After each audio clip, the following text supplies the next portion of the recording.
अच्छा सुनो, सब्सक्राइब करते वक्त ना घंटी बजा देना ताकि जब मैं ऑनलाइन आऊँ तो तुम्हारे फोन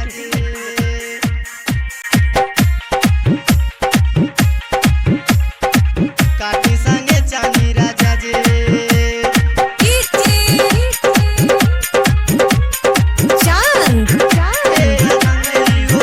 नाही जाड़ा में सूतेला संग ही हो, रोज खटिया बिछा के अलंग ही हो, नाही जाड़ा में सूतेला संग ही हो, रोज खटिया बिछा के अलंग ही हो। सैया सूती ना अकेले में दलानी की काटी संगे चानी राजा जी, की काटी संगे चानी राजा जी, नाता बढ़ जाई और परेशानी की काटी संगे चानी राजा जी, काटी संगे चानी राजा जी, काटी संगे चानी राजा जी, काटी संगे चानी राजा जी।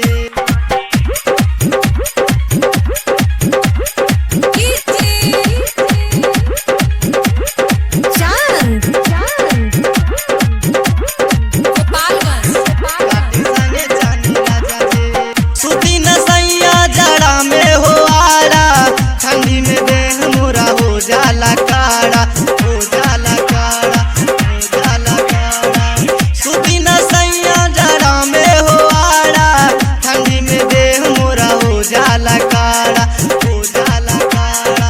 बाला मुँह शादी का के पछतात बानी की काटी संगे चानी राजा जी, की काटी संगे चानी राजा जी, नाता बढ़ जाई और परेशानी की काटी संगे चानी राजा जी, काटी संगे चानी राजा जी, काटी संगे चानी राजा जी,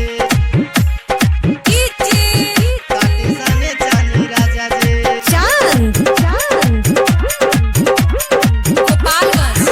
काटी संगे चानी राजा जी, सचिन दे हाथी है रहना सोहाला, मेहर के दर्द नहीं तुहरा बुझाला, तुहरा बुझाला, तुहरा बुझाला।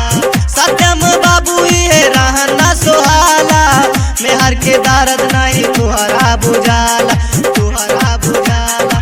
देवारा राज का दी गाँव में बदनामी की काटी संगे चानी राजा जी, की काटी संगे चानी राजा जी, नाता बढ़ जाई और परेशानी की काटी संगे चानी राजा जी, काटी संगे चानी राजा जी। नाही जाड़ा में सूतेला संग ही हो, रोज खटिया बिछा के अलंग ही हो।